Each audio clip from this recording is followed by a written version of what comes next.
잘 될 운명으로 가는 운의 알고리즘. 지은이 현존 정회도. 네, 이 정회도 작가는 굉장히 타로 카드로 유명하시죠. 타로 마스터로. 유튜브 채널도 운영하고 있고 또 무한도전이랑 비디오스타에 출연한 적도 있고요. 저도 가끔씩 유튜브 채널에서 뭔가 좀 심심할 때 또 선택을 해야 될 때 재미로 궁금할 때 이렇게 정회도 작가님이 운영하는 타로 마스터가 운영하는 유튜브 채널에 가끔 들어가서 해본 적도 있습니다. 오늘 운의 알고리즘은 출판사 협찬으로 이렇게 낭독을 합니다. 자, 작가 소개, 현존 정회도. 타로카드라는 도구를 통해 지난 15년간 15,000여 명을 상담했고 1,000명이 넘는 제자들을 양성한 타로 마스터들의 마스터다. 와, 제자를 1,000명이 넘는 제자를 양성하셨군요. 유년 시절 아토피 피부염으로 오랜 시간 고통을 받았던 저자는 타로카드를 만나면서 운명의 방향이 바뀌었다. 다양한 직업과 사업을 경험하는 동안에도 타로카드는 운명처럼 그의 손을 떠나지 않았고 마침내 소울 힐러라는 자신의 소명을 찾게 되었다. 수많은 사람들을 상담하며 삶의 희로애락을 면밀하게 들여다볼 수 있었던 저자는 그동안 쌓은 데이터를 바탕으로 운과 운명의 원리 및 운의 알고리즘이 작동하는 법칙에 관한 통찰에 이르렀다. 뿐만 아니라 유튜브 타로마스터 정회도 채널의 20만 구독자와 소통하며 집단 무의식의 에너지 파동을 분석하여 운의 알고리즘을 집대성했다. 수백 명의 타로 마스터가 활동하는 한국 소울 타로 협회를 이끌고 있으며 타로 상담 플랫폼 소울톡의 이사를 맡고 있다. MBC 마이 리틀 텔레비전, 무한도전, 비디오스타 등 다수의 방송에 출연했고 네이버 피키캐스트, 노블레스 등 다수의 매체의 타로카드 콘텐츠를 연재하기도 했다. 또한 경영학 박사 출신으로 국내외 유수의 기업들에게 특강 및 자문을 숭실대학교에서 기업가 정신을 강의해왔다. 저서로는 타로카드 컬러링북 부자의 그림이 있다. 네, 이렇게 작가 소개를 해봤고요. 이 책은요, 총 6장으로 이루어졌어요. 첫 번째는 무엇이 운을 만드는가, 두 번째 장은 운의 알고리즘 법칙, 3장 잘 될 운명으로 가는 알고리즘, 4장 안 될 운명을 멈추는 알고리즘, 5장 운의 흐름을 읽고 미래를 준비하는 법, 6장 운명을 바꾸는 선택의 타이밍, 이렇게 나눠져 있습니다. 이 책에 같이 들어가 있는 카드가 있는데요. 바로 이 타이밍 카드라는 겁니다. 요거거든요. 제가 보여드릴게요. 살짝 올려서. 네, 요 카드예요. 근데 이 카드는 어떻게 확인을 해볼 수가 있냐면 일단 14장의 카드를 펼치고 한 장의 카드를 뽑는 거예요. 그리고 요거에 관계된 내용은 6장 참고를 하시면 되거든요. 그래서 오늘 제가 낭독해드릴 부분은 이 카드를 잘 활용할 수 있도록 궁금하실 것 같아서 6장 부분 좀 낭독을 해보겠습니다. 페이지 247. 운의 알고리즘과 타이밍. 서울과 부산을 잇는 경부고속도로에는 수많은 분기점이 나온다. 거기서 딱 한 번만 길을 꺾어도 우리는 부산이 아닌 전혀 다른 도시에 도착하게 된다. 마찬가지로 우리는 인생에서 수많은 운의 알고리즘을 만나게 된다. 그때마다 어떤 선택을 하느냐에 따라 운명이 결정된다. 작은 선택들이 모여 큰 결과를 만들어내기도 하고 대수롭지 않게 생각한 선택이 그동안 쌓아온 모든 것을 잃게도 만든다. 결과적으로 우리 인생에서 작은 선택이란 없다. 매 순간의 선택이 모두 중요하다.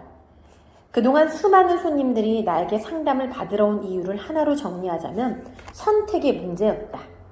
직장, 사업, 연애, 인간관계, 마음가짐까지 선택의 기로에 섰을 때 무엇이 최선인지 묻기 위해 나에게 왔다. 여기서 가장 중요한 것은 바로 타이밍이었다.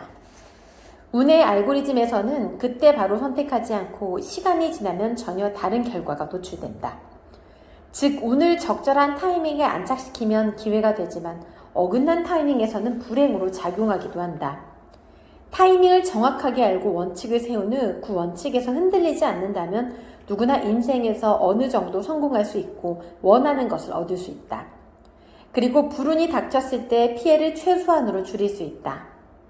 나는 15년간 약 15,000명 이상의 운의 알고리즘과 타이밍을 상담해왔고 그에 맞는 원칙을 세워주었다. 그리고 그 조건을 토대로 많은 사람들이 일군 성공을 가까이에서 지켜보았다. 나 또한 타이밍을 알고 원칙을 세운 후 그 원칙을 늘 지켜왔다. 그 덕분에 지금까지는 인생에서 만족할 만한 성취를 했고 마음의 평온을 유지하고 있다. 나는 그동안의 경험과 임상을 통해 다음과 같이 14가지의 타이밍과 그에 따른 선택의 원칙을 정리했다. 첫째, 할 것인가 고, 말 것인가 스탑, 아니면 기다려볼 것인가 웨이트 중 하나를 선택한다. 둘째, 빨리 하느냐 fast, 천천히 하느냐 슬로우 중 하나를 선택한다. 셋째, 기존에 있는 것인지 in, 새로운 것인지 out 중 하나를 선택한다. 그리고 이 모든 것을 넘어서는 두 가지 선택이 있다. 모든 일을 제쳐두고 최우선순위로 다 쏟아붓는 것 all in과 무조건 절대 안 되는 neighbor가 있다. 지금 고민하는 일이 있는가? 어떤 선택을 해야 할지 아직 결정을 못 내렸는가? 그렇다면 아래 14가지의 타이밍 중 하나를 선택하면 된다. 1. Go fast in 2. Go fast out 3. Go slow in 4. Go slow out 5. Wait fast in 6. Wait fast out 7. Wait slow in 8. Wait slow out 9. Stop fast in 10. Stop fast out 11. Stop slow in 12. Stop slow out 13. All in 14. Never. 우선 1단계 선택에 대한 설명을 하자면 모든 선택의 시작은 한다 안 한다에서 출발한다. 둘 다 아니라면 결정하기 전 기다리는 것이다. 이 셋 중에 하나를 선택하면 되는데 막상 일이 닥치면 우리는 아무런 선택도 하지 못하고 우왕좌왕하게 된다. 그럴 때 어떡하지? 고민만 하지 말고 한다 안 한다 기다린다 중에서 하나를 선택해야 한다는 것을 기억하자. 이때 그 무언가를 하는 데 투입되는 시간, 돈, 감정과 그것을 함으로써 내가 얻게 되는 시간, 돈, 감정을 비교해보고 결정을 내리면 된다. 한정된 자원을 얼마나 효율적으로 쓰느냐의 개념이다. 만일 이런 고려 끝에도 당장 결정을 못할 것 같다면 보류로 간다. 이제 2단계 선택에 대한 이야기다. 지구게임에서 절대 복종해야 하는 개념은 시간이다. 누구나 하루 24시간을 살고 시간이 흐르면 죽음으로 간다는 사실을 거스를 수 없다. 시간의 개념에서 고려해야 할 것은 속도다. 만일 1단계에서 한다로 결정을 내렸다면 빠르게 fast 시작할지 천천히 slow 시작할지 결정하는 것이다. 예를 들어 대학원 박사과정 진학을 두고 고민하다가 1단계 선택에서 진학을 결정했다고 치자. 2단계에서 해야 하는 선택은 돌아오는 다음 학기 fast에 진학에 도전할지 내년 혹은 2년 후 슬로우에 할지 여부다. 1단계보다 2단계의 선택이 더 까다로울 수 있다. 주식 거래에 비유하면 매수 또는 매도 타이밍을 결정하는 셈이다. 관심이 있는 주식을 매수하기로 했는데 오늘 패스트 살지 다음 달 슬로우까지 지켜보고 살지를 결정하는 것이다. 2단계 선택을 할 때는 두 가지의 기준이 필요하다. 확신과 여유다. 확신과 여유는 속도, 공식을 기억하자. 확신이라는 개념은 간절함으로도 표현될 수 있다. 확신과 여유가 있다면 선택한 일을 진행하는 속도를 올려도 좋다. 그 반대의 경우라면 이를 추진하는 속도를 줄여야 한다. 3단계에서는 이를 추진하는 에너지를 어디에서 가져올지 선택해야 한다. 기존의 에너지 인과 새로운 에너지 아웃 중에서 선택하는 것이다. 익숙함과 새로움 사이의 결정이라고도 할 수 있겠다. 어떤 결정은 3단계까지 가지 않고 2단계에서 끝날 수도 있다. 이를테면 주식의 매수, 매도 같은 경우는 2단계에서 끝난다. 하지만 대학원 박사과정 진학과 같은 단계는 3단계까지 올 수 있다. 대학교와 세부 전공에 대한 고민이 필요하기 때문이다. 만일 석사과정을 마친 대학교에서 동일한 전공으로 박사과정을 밟을 계획이라면 기존 에너지인을 선택한 것이고 학교나 전공에 변화를 주기로 했다면 새로운 에너지 아웃을 선택한 셈이다. 3단계에서는 기존 에너지에서의 만족과 새로운 에너지에 대한 설렘을 기준으로 결정하면 된다.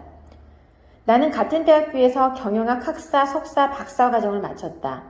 석사를 마칠 때까지 내가 선택한 학교와 전공에 만족했기 때문에 새로운 대학에 가거나 색다른 전공으로 박사 과정에 도전하는 일에 설렘이 없었다. 나의 만족과 설렘을 기준으로 삼는다면 3단계 선택을 할 때 큰 도움이 될 것이다. 앞에서 설명한 선택의 알고리즘으로 나오는 경우의 수는 총 12가지다. 그리고 여기에 2가지 경우가 더 추가된다. 최우선 순위 올과 무조건 안 된 네버다. 이 두 경우를 선택해야 하는 상황은 대체로 명백하다. 그럼에도 불구하고 스스로 판단을 내리기 어렵다면 자신과 가장 가까운 사람 5명에게 물어보자. 아마 모두가 같은 대답을 건넬 것이다. 지병을 앓고 있는 한 손님이 찾아오신 적이 있다. 그분은 1년만 회사를 더 다니면서 프로젝트를 완수하면 회사 내에서 가장 빠른 진급 케이스로 팀장이 될 수 있었다. 그런데 병원에서는 여기서 더 무리하면 생명에 지장이 올 만큼 심각한 상황이니 치료와 휴식을 강력하게 권했다. 그 손님은 무리하더라도 팀장까지 달고 오실 것인지 승진을 미루고 병가를 내야 할지 물어보셨다. 무리하더라도 팀장까지 가는 경우를 가정하고 타로카드를 뽑았더니 심장에 칼이 꽂힌 타로카드와 데스카드가 나왔다. 팀장직과 목숨을 바꿀 수도 있다는 이야기였다. 이런 경우는 무조건 그 일을 해서는 안 되는 네버다. 반대로 올인의 경우는 내 이야기를 들려드리겠다. 내가 MBC 무한도전 섭외 연락을 받은 것은 녹화 바로 전날이었다. 다음날 12시에 바로 촬영 일정이 잡혔다고 했다. 스케줄을 조율할 틈도 없이 갑작스럽게 연락이 온 것이다. 그 시간에 다른 일정이 없었으면 문제가 없을 텐데 인생이란 것은 우리에게 늘 선택을 요구한다. 하필 그 시간에 내가 오랫동안 강의를 이어오던 공기관에서 강의 일정이 잡혀 있었다. 만일 그 강의를 하루 전날 펑크를 낸다면 그동안 내가 쌓아온 신뢰는 물거품이 되고 그곳에서 더 이상의 강의 요청이 없을 것이라는 판단이 들었다. 지금까지 강의 펑크는 물론이고 매 강의마다 지각조차 한 적이 없던 나였지만 이때는 5초 정도 생각하고 섭외 요청을 주신 작가님께 바로 대답을 드렸다. 네, 작가님, 내일 알려주신 시간에 늦지 않게 맞춰서 갈게요. 제가 뭘 준비해가면 될까요? 무한도전 출연은 나의 오랜 꿈이었고 2번 다시 오지 않을 기회였다. 이 일을 최우선 순위 올인해 두고 모든 걸 걸어야 할 타이밍이었다. 공기관 특강 일정에는 내 돈을 들여서 나보다 더 훌륭하신 분을 급히 모셔서 보내드렸다. 다행히 그 특강 일은 잘 마무리되었다. 그렇다고는 해도 지금도 여전히 담당자분에게는 죄송한 마음이 남아있다. 그리고 내 예상대로 그 공기관에서는 이후에 나를 더 이상 강사로 섭외하지 않았다. 하지만 나는 여전히 무한도전 출연 결정에 후회가 없다. 이처럼 최우선 순위 올인과 무조건 안됨 네버의 타이밍은 명백하기 때문에 그 순간을 알아차리는 것이 어렵지 않다. 이 타이밍에는 단 한 가지만 필요하다. 바로 단호함이다. 모든 것을 접어두고 즉각적으로 행동하는 단호함만 있으면 된다. 타이밍을 선택할 때의 기준은 다음과 같이 정리할 수 있다. 1단계, 시간, 돈, 감정의 투입 대비 산출. 2단계, 확신과 여유. 3단계, 기존의 만족과 새로운 것에 대한 설렘. 우리의 선택에 따라서 운의 알고리즘은 달라지고 잘될 운명으로 가는 길도 변화한다. 그만큼 선택은 신중하게 해야 한다. 선택에는 많은 변수가 영향을 미친다. 우리가 물건 하나를 살 때도 얼마나 많은 변수들을 고려하는가. 그러니 진로 선택, 결혼 여부, 이직처럼 일생일대 결정을 할 때는 훨씬 더 많은 변수들이 존재할 것이다. 그렇다면 그 많은 변수들을 모두 다 따져본 뒤 선택을 해야 하는 걸까? 내가 그동안 타이밍 선택 상담을 해온 결과 선택의 본질에는 2가지가 있다. 실질적인 것과 심리적인 것이다. 여러 가지를 복잡하게 생각하다 보면 오히려 결정적인 순간에 제대로 된 선택을 하지 못하고 운의 알고리즘에 끌려가는 삶을 산다. 단순하지만 기준을 세우고 시기적절하게 선택과 행동을 하면 결과에 따라 운의 알고리즘을 보는 눈도 생기고 데이터가 쌓이면서 미래를 예측하는 해안이 생긴다. 내 운명의 주인이 될 수 있는 능력이 생기는 것이다. 다음 장에는 그동안 내가 상담하면서 받았던 질문 사례들을 보면서 올바른 타이밍을 판단하는 법을 더 알아보기로 하자. 네, 저는 6장 해당되는 부분 중에 이 앞부분, 운의 알고리즘과 타이밍, 이 부분을 낭독을 했습니다. 자, 이 책에 같이 들어가 있는 이 타이밍 카드, 요거 받아보실 수 있겠고요. 요거 받고 난 후에는 제가 지금 읽었던 부분을 찾아서 한번 확인을 해보시면 내가 지금 어떤 선택의 기로에 서 있다, 이런 어떤 상황이다, 이럴 때 도움이 좀 되실 겁니다. 오늘 낭독은요, 출판사 요청으로 진행이 되었습니다.